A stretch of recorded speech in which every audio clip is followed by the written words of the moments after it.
afternoon, everyone, and welcome to this final session in our second teacher breakout room. I'm delighted to have you here today for this, what I think will be an excellent way to round off the breakout session before our closing plenary. We have Eugenia, Carrion, Canton coming all the way from South America. Lucky to have her talking today about plurilingualism, translanguaging, and critical ELT. Good afternoon, Eugenia, or good morning to you. How are you this morning? Good morning. Hello. I'm so happy to be here in this conference. Thank you for the invitation. Thank you very much. I'll very briefly just introduce you for those that don't know you, Eugenia. So Eugenia is an educator doing the Licentiate Diploma in English Literature at the University Nacional de Cordoba and postgraduate diploma in educational management. She's been working on MA in education at UNQ and is part of the federation, the Argentinian Federation of Association of Teachers of English, and does so much more as well, as in charge of the Educational Innovation Project in Tierra del Fuego as well. So someone with a huge amount of experience, but really fortunate to have you speak with us today. So thank you very much for taking the time. Just before I let you get on with your talk, just a note for the participants, if you all have access to the chat, so please feel free to make comments in the chat, post reactions to what Eugenia is saying, and Eugenia, if you have any questions or comments, participants will be able to write them there.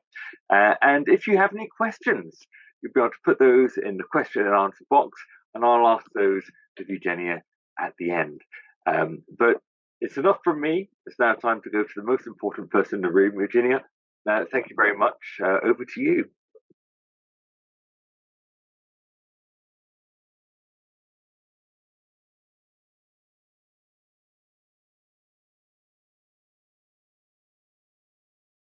Well, I think you're on mute, Eugenia. You accidentally are on mute. Oh, I was saying that I was about to share my screen again. Let me check on that.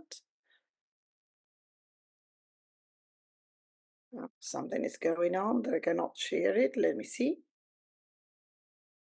Oh, we can see your screen. It's okay. It's shared. Can you? Great, fantastic, because there is something that is going wrong on my presentation. Let me see.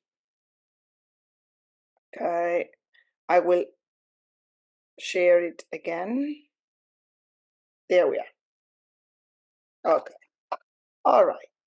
So I will check on the sound. Sorry about this inconvenience, because I need to share some sound issues. There we are. Great, fantastic. Okay. So everything is ready by now. Yeah, it's all good. Yes, but I cannot see full screen. There we are. Okay. So as I said before, can you hear me well? Yes, perfectly well. Great, fantastic. Okay, so good morning, good evening, good afternoon, everyone over here. Again, thank you very much for the invitation. I'm delighted to be in this ninth edition of the Trinity Conference. And well, the title of my presentation, as you can see, is Mind Your Language, Developing Plurilingualism Awareness, Translanguaging and Critical Citizenship in the ELT. So before I start, I would like to thank the organizers for making this possible. And well, before I share the agenda, I would like to share with you a bit of a song that you might not know. It is in Spanish, but there are many words that you will recognize. Let's see.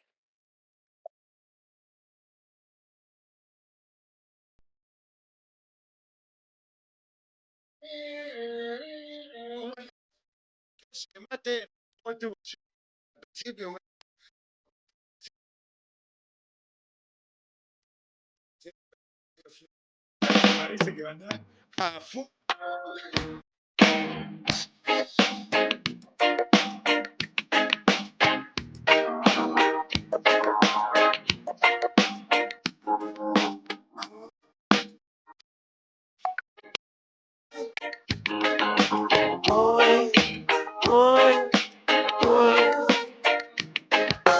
Estamos cada vez más chunky. Estamos cada vez más chunky. As you can see, there are many words that I'm sure that you could recognize in English over there. Amazing. So I believe that we are ready now due to some time issues, right, to share our agenda. So I would say that in this session, I would like to revisit the concept on theoretical frames for plurilingualism, translanguaging, and critical citizenship, and their relevance in education. I would also like to reflect upon the importance of plurilingualism, translanguaging, and critical citizenship awareness in teaching English as a foreign language, and to share ways to incorporate them into the ELT. So let's go for that. So if we look at the changes over the years, we've seen that there is an increasing in social diversity and linguistic diversity, as you can see, that trigger a big debate of all levels. This chart that was made by Enrica Picardo in 2021 has key points that can help us to reflect on that and to provide some categories. Let's go for that. As you can see in the green spot, well, Bauman gives us the metaphor of the liquid modernity to refer to this postmodern society. He says that our societies are so open that there is possibility for changing, flowing, what some people can criticize as globalization. Bauman is also critical to globalization because of the difficulties of categorizing and putting things into clear boundaries. He is critical, but also he sees the potential of that. If we move on to the second spot, the light blue one, we can see that in cultural studies, this means language and cultural studies, we talk about flows of lingua cultures across national boundaries, which again has positive aspects and also challenges. Moving forward into the yellow one and to the end, I would say that the Organization for the Economic Cooperation and Development refers to the highly dynamic social tapestry. And that deferred gives us the idea that our societies are deteriorized, and re-territorialized, so that the old maps we make sense only up to a certain point, he says, because people are moving and the cultures are different, and we can use the immigrant languages as catalyzers for change. Let me see.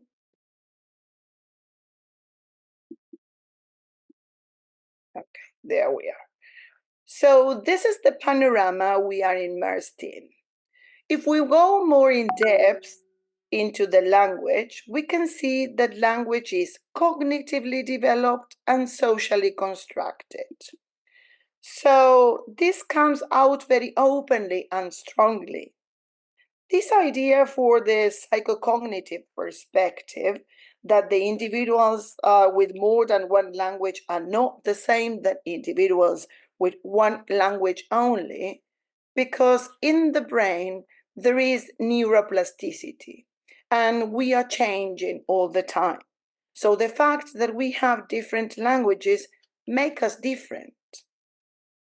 Also, for the social cultural perspective, that perspective stresses the idea that we acquire language as situated practices, and we have an active role to play in tasks together and alone, and these tasks are shaped and reshaped constantly. So, as Landfond reminds us, language acquisition is the result of a mediation process. Finally, for the pedagogical perspective, we have seen a flourishing of the ideas of using multi-languages in class and teaching increasingly towards language awareness rather than teaching towards one language only. And well, of course, in any more critical ways. We are seeing pluralistic approaches, intercomprehension, toward immersion, different languages and pedagogies and plurilingual pedagogies all over the places. Let's see now. Now I would like to share with you two profiles of students of English as second language. I'm sure you know them very well. They are Malala Yousafzai from Pakistan and Evans Wandongo from Kenya. They are very popular people. Well, Malala is a recognized activist of education. She won the Nobel Prize for Peace in 2014. She speaks, let's see, Pashto as a mother tongue, and she's also fluent in Urdu and Swahili. And she also has learned English as a foreign language. In the case of Evan has received the Heroes Award in 2013 for inventing a cost-free solar lamp for the children of his community. Now he is an engineer. He speaks Swahili as a mother tongue, and he is fluent in Bantu and English as a second language. And now he's learning Mandarin because of his profession. As you can see, they are not only English learners. Now, in the classroom, if we do not allow our students to share their linguistic profiles, all we are going to see in these persons are English language learners. And if we have an English-only approach, students' repertoire are often reduced to English only, and teachers are there only to provide English language teaching for the students. However, I would say that students are much more than this. With ways, let's say, with a lot of knowledge about not only language, but also culture and the need to be enhanced and valued in the English classroom. So this notion of repertoire, as you can see, is not new. We are at the time of applied linguistics when we are multi or plural turn, which requires an inclusive and integrated view of language. Language is not English only. It is a repertoire of not only languages, but varieties of language, semiotic resources, multi-dimensional, lived experience, and of course, as integrated, this repertoire is always fluctuating. Sometimes we use resources from one language to another language, or from one experience to another. Or an emotion may triggered in one language rather than another one. These experiences are valued in the language classrooms. So we teachers should reflect upon when students come to us from abroad, and we may not be given enough credit for what they know because they know it in their own language. We may say that when language dies, we don't know really what we lose with that language as well. So now, two approaches that are very in the same line or plural within the term in applied linguistics are plurilingualism and translanguaging. And I'm sure you have already heard about them, these approaches, that there might be people who still don't know what these approaches are like. Well, plurilingualism, and what would be the difference between plurilingualism and translanguaging? Okay. So many scholars have agreed and written about them, and they highlighted some differences and similarities we will share very quickly. So I'm going to share some of these books, some big names that may represent, right, translanguaging and plurilingual pedagogies that, in my opinion, are worth mentioning. That is the case of Ofelia Garcia, Enrica Picardo, Angelica Galante, Michelle Oricchiano, and the Argentinian colleagues, right, Virginia Lopez Crisolia and Leandro Palladino. As I mentioned before, some of the similarities between translanguaging and plurilingualism is that both emerge as concepts in Europe. They have theoretical and pedagogical underpinnings. Both reject monolingual ideologies and to see the students as only an English language learner. And they value and enhance students' repertoire. There are a few differences, I'm afraid, in terms of when they emerge. Both have been implemented in many countries, although translanguaging has been greatly popular in the US. Both agree with the notion of repertoire, and one difference is that plurilingualism names the languages for meaning making, whereas translanguaging may see this repertoire without boundaries and in an integrated form.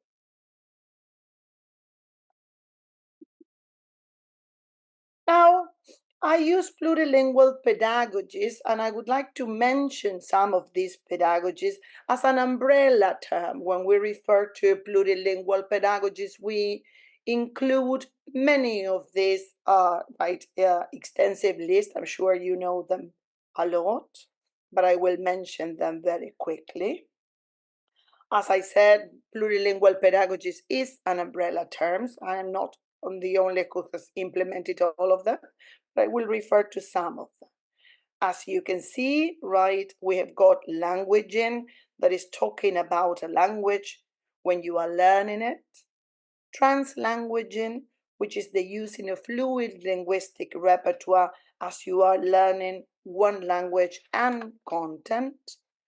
Cross-linguistic approach, which is comparing the language and taking a look at the linguistic items of the language for their learning.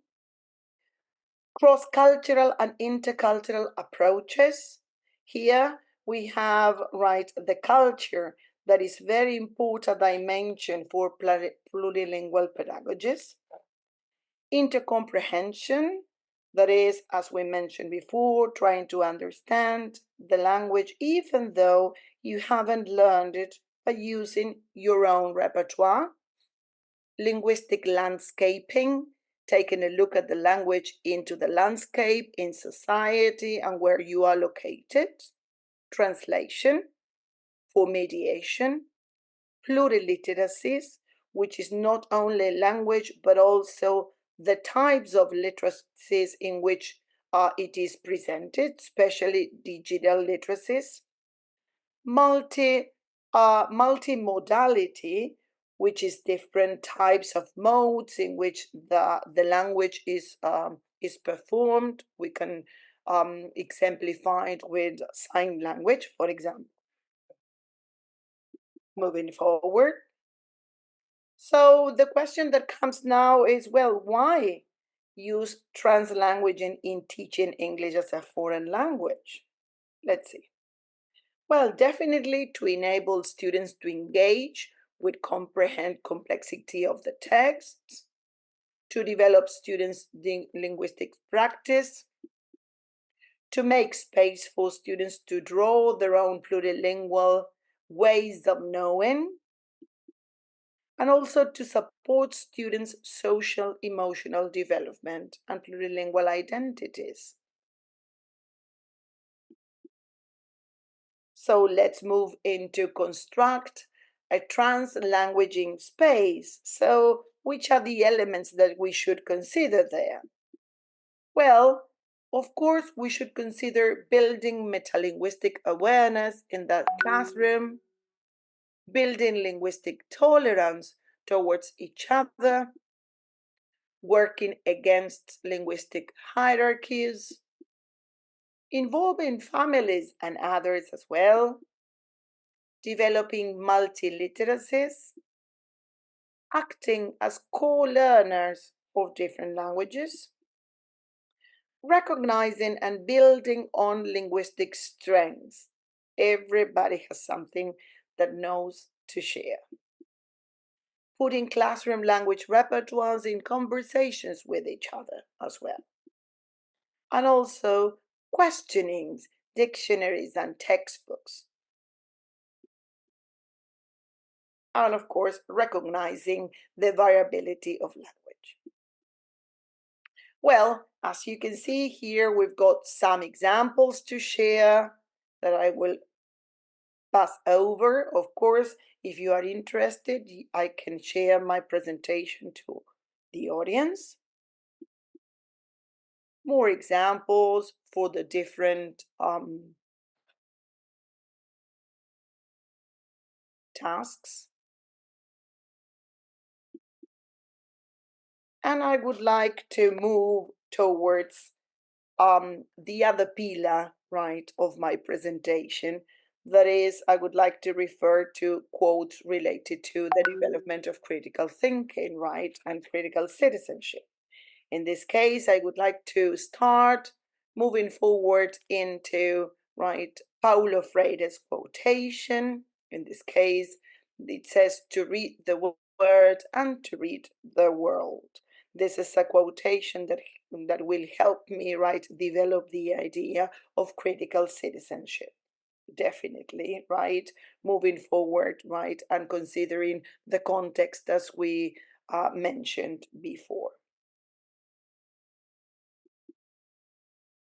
The following quotation I would like to add over this idea of critical citizenship is this quotation from Langshear, a novel from 2006 that says, becoming critical must be based on a reflection that is consciously guided by the intention to change understanding of the world and in the same process to change the world we inhabit. Noble and Langshear are very well known because of the development of ideas related to digital literacy. They focus on the reflection upon the world and the process to change the world we live in. In this case, I would also like to mention some big names from critical citizenship and to share with you some of the books and frames from where I've been working with. Well, Paulo Freire, Raywin Connell, Macedo, Donaldo Macedo, Jeff Shea, and here some, right, of their production. Okay, Raywin Connell, that is an Australian sociologist. It's a very well known sociologist all over the world, and she has developed some concepts, right, for over 30 years. And one of that is critical citizenship as a concept, and she made it up from three different concepts: social justice, citizenship, and what she calls good education. We are going to see very briefly, right, the three of them. Okay, in general terms, when we refer to social justice, we say that is the notion that all people in society deserve fair equities, right, opportunities, and access to resources. Moving forward, right, when we focus on citizenship, and this is a right, quite general definition, right, from UNESCO, It is citizenship is the center of interdebate about human development, education, on the future of humankind. Schools are entitled to work toward the education of good citizens, able to critically participate in democratic construction of societies with a sense of identity, working with others, and to make responsible decisions. And in terms of good education, we can say, right, that Connell's coining this term of good education, explaining that when we are educating, we are engaged in forming and nurturing capacities for practice. Those capacities might be individual, related to the student in the classroom, or collective capacities of the whole society, she says. Education works for her at both levels. And these notions of education, of nurturing and all that we have just mentioned, is always practical because it refers to the real world. It should be sustainable because it is concerned with the welfare of society. It should be pro-social because it is also concerned with social justice and the useful knowledge for the benefit of the whole community. And it should also be creative, Connell says. That means that goes with the nature of learning. The nature of education is building, building by students the structures of actions of knowledge that enable new practices to occur. And the teacher is not a controller, but a facilitator that works, and helps students to develop, right, and to that education and to expand it. So when we formulate the goals for good education in terms of formation, of competence and citizens, we are saying that good education is inherently democratic, I would say. So, but let's move forward. And I have more questions than answers. What would be the relationship between critical citizenship in ELT and ELT? Well, critical citizen should be, right, an approach, in my opinion, right, and should be part of the mission of every educator in every schools. And the skills that are developed by the development of critical citizenship and the development of social justice are problem solving, critical thinking, collaboration, and perseverance.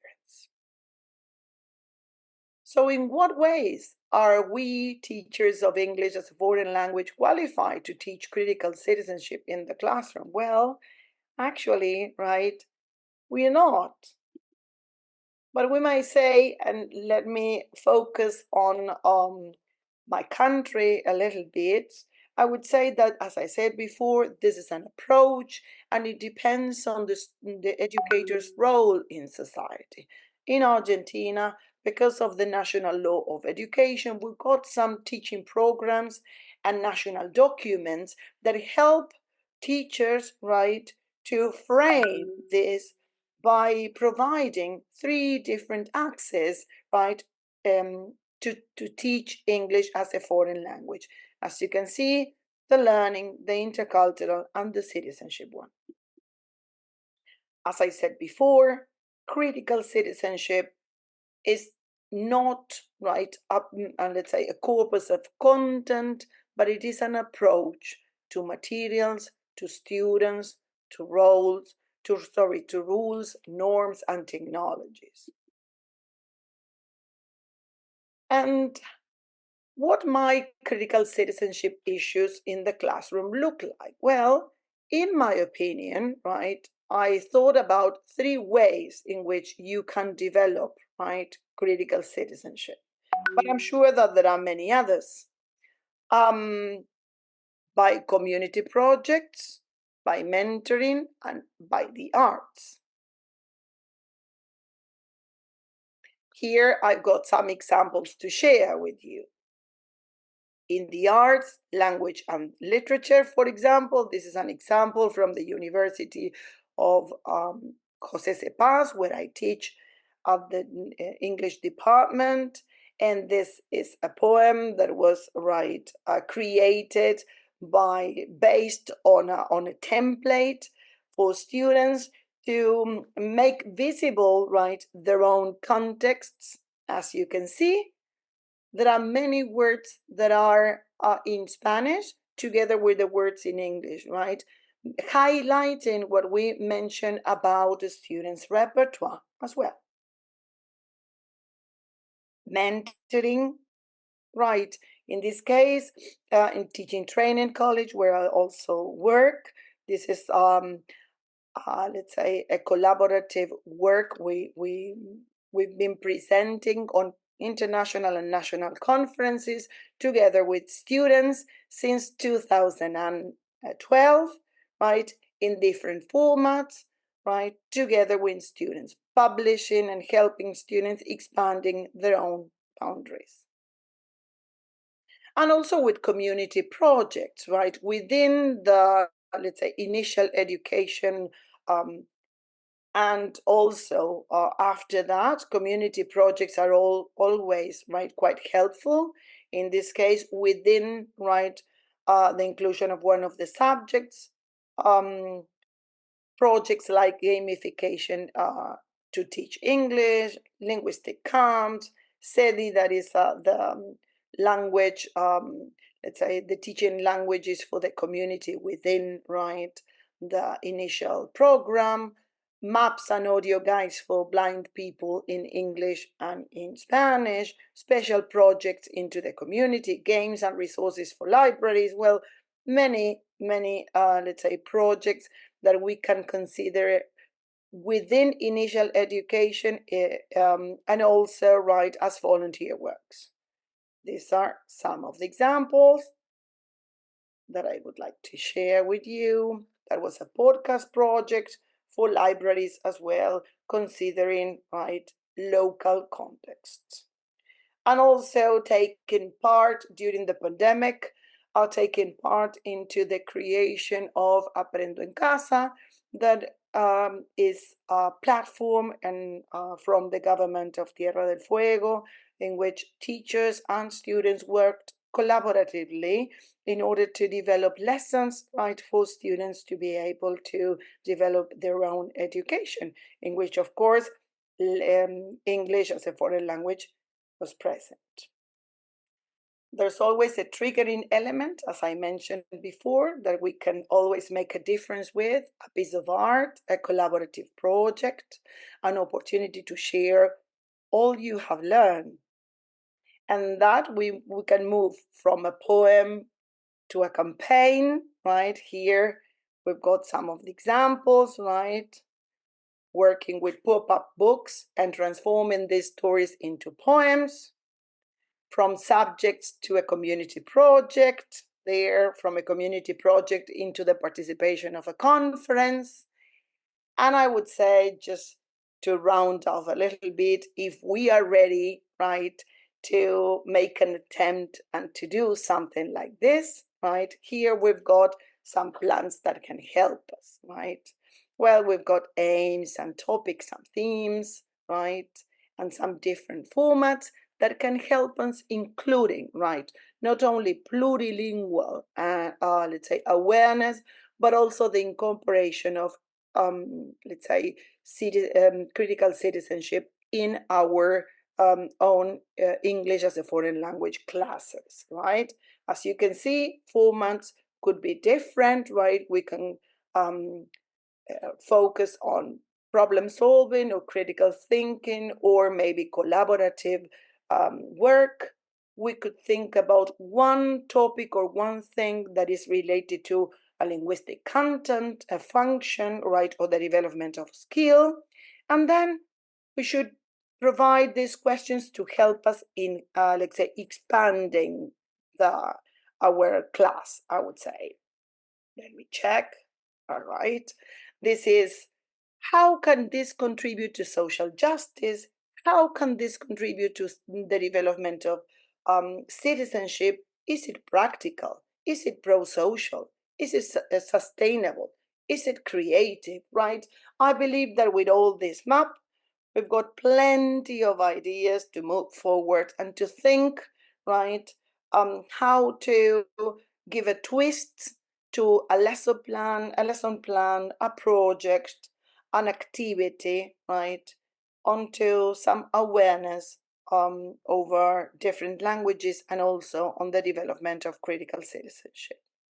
Some concluding thoughts. Teaching EFL should always be bigger than teaching grammar and vocabulary.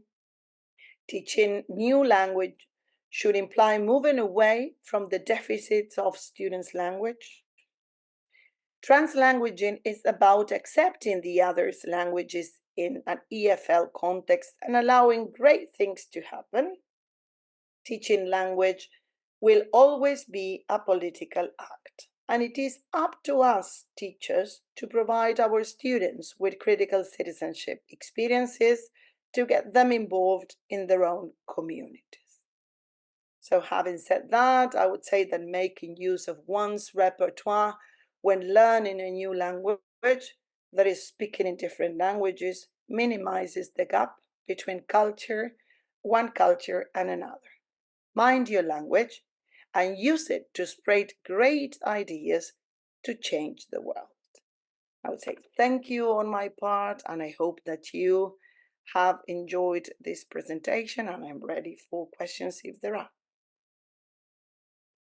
Thank you very much, Eugenia. A really fascinating presentation covering, I think, some really core areas for language teachers in this day and age. Really nice transition from plurilingualism and translanguaging into critical pedagogy. And there was a lot of reaction in the chat about the critical pedagogy element. And I think it's almost, we have the theoretical versus the practical, and why we as teachers are teachers. I think this strikes at the very heart of that. And certainly for myself, thought resonated because I see myself as a language practitioner, as a teacher, because I'm keen to make an intervention to support learners have a better environment for learning. And what you talk about, I think, really discusses that. So great presentation. Thank you very much. Okay, thank you. And I think, and anytime I see Paulo Freire kind of mentioned in the talk, I think that there's always something good there. It's like one of the, the great educators, and just helping us reevaluate what education is. I see lots of really great chat here. Now, there were more comments than questions. But a comment which I really liked was about Carmen. You were saying that you felt that critical citizenship is sometimes embedded within the classroom and sometimes it's not, and I got the impression from your comment, Carmen, that there's an inconsistency there about how much critical citizenship is embedded in the classroom. And Eugenia, you talked about some practical ways of doing this, and I wonder if you could talk a little bit more about how we might do this. Oh yeah, of course. I didn't want to expand too much because, I get very passionate about this. But there's always a way in which you can give a twist to your lesson plan, right? You don't need to change the whole lesson plan and to forget that we are language teachers, definitely, right? So the focus on language should be always there, but there is something else we can do in order to make visible, right, the students' repertoire on the one hand, considering, right, let's say, using that within the class. And also, right, to expand on something else that we can do to the community we are immersed in. For me, that is something that is crucial because in the case of English as a foreign language, whether you learn it for pleasure or within the curriculum at school, you are contributing to the development of citizens. So the question would be, what can we do in order to expand that knowledge, right, and to put it into practice as well as we do it with math, with language, with biology, and with many other subjects. So the first thing that I would reflect upon is, I mean, are we only teachers of English, or are we educators who teach English? So that's why I say it's a matter of perspective. If you think right in within that approach, everything that you will think within your lesson plans, projects, even activities, would be with a twist of how can we link this with something right nearby, or not all, I mean, or what else can we learn from something of our own community? And of course, expanding and making visible what students bring with them. This is also very important, because definitely I know that in applied linguistics, and from what I've been experiencing all these years, there is a change in paradigm, I would say. And luckily, right, unfortunately, I would say. But when I studied at the university, the focus, right, in those days, and still in some, let's say, in my region, I would say, right, there is a tendency to focus only, right, like the only perspective should be like the role model of that language that we are learning. As if, right, we learn English either because we are traveling or for a function in particular, not only to learn the language, to stand up for our own positions. So there is a total different positioning towards learning, right? Learning to say, learning to explain, learning to tell the world where we are and what we think about the world.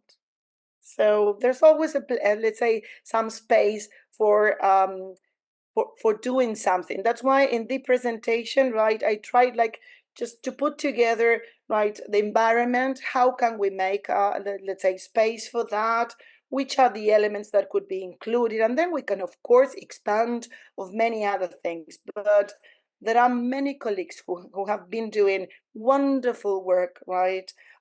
Either in translanguaging, plurilingual awareness, and also on critical citizenship that we can, let's say, rely on. And that's why I thought that sharing material would be interesting. Yeah, absolutely. My own kind of research area links very much to kind of Bordeauxian effects of how we impact upon each other's and the structuring structures. So what you talk about, I say I absolutely love that, and I can see there's really positive comments in the chat as well. Now, the couple of people have asked about your slides, and if you're able to share your slides, I don't know if you're able to put your email into the chat. Yes, definitely. I can share my email. They can email to me, and I can send the presentation. No problem about that. And I think what your session today comes at the end of a run of sessions about how we can really personalize language teaching more. And as you say, we're not teachers of English. We're teachers who teach English, but we teach more than that. We're by our very essence of a position of power in a classroom. We're role models, and we can encourage positive models of humanism, perhaps, with our learners. From Anna's talk right at the beginning of this session, of this strand, she was talking about the importance of getting students' feedback on the teaching process. And those are quite critical in itself, that the teacher being open to receiving the individual. And even in our last session, previously, we were talking about innovative teacher programs and the need to move beyond the traditional English or UK, US-centric literature approach to learning, and recognise the fluidity of language education. In one of the comments related to it was a point of concern really about how difficult it can be sometimes when we look around the world and we see there are many issues going on, global conflicts, things you may disagree passionately with, and sometimes it can be quite depressing to do that. And how would you counter those kinds of concerns about creating a kind of global awareness of critical pedagogy, but still keeping positive about our future? Well, there's always something that we, and let's say, as a class, as an English learner, I would say, we could do in order to, let's say, to transform the reality we are immersed in, right? Something that comes to my mind all the time is awareness and let's say being aware of the social concern all over the world, and also, right, about our own community. Sometimes we are more informed about what happens in the world than what happened to the let's say our neighbors, right, or in our own community. So there's always something practical that we can do in order to improve, right, the learning situation, and also, right, the community. Definitely, it's a matter of let's say asking, right, and not, as I said in the presentation, is not an issue related to deficit. I believe that the key point here is working with others. I know I've been reading some of the comments, and definitely it is quite demanding on creativity. Yes, at the very beginning, I would say, right?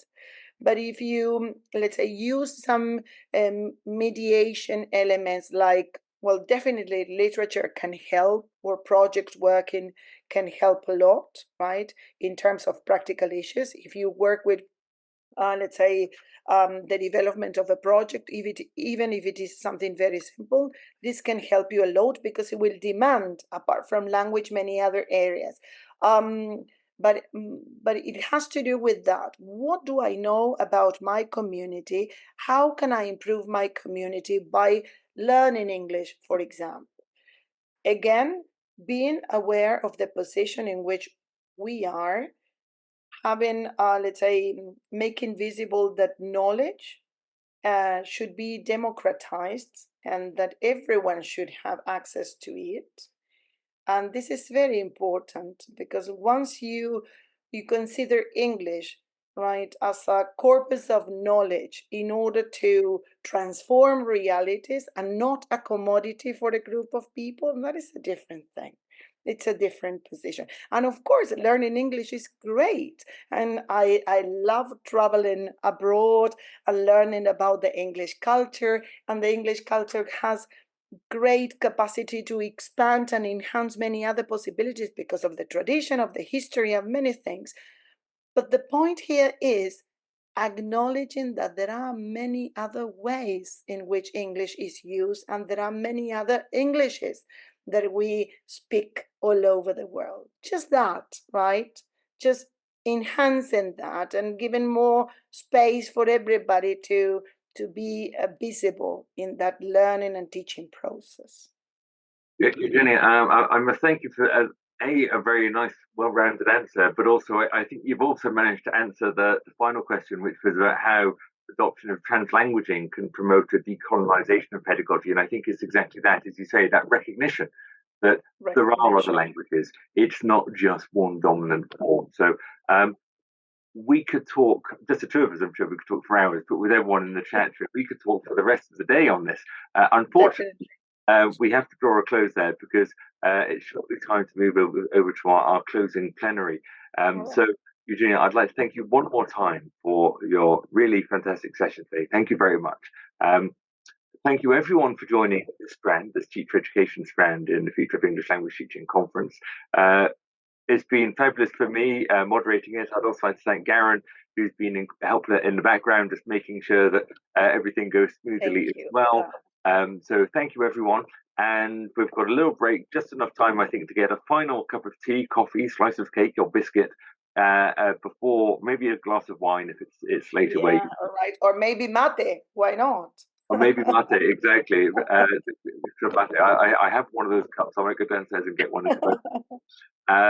Yes, right. So the final presentation on creating communities of emerging language practice with Danny Norrington Davis and Richard Chin. So a great final plenary. But once again, thank you, Eugenia. And thank you for the invitation. I'll be tuning in for the final plenary. Linda, thank you very much. And have a good afternoon, good morning, good evening all. Thank you.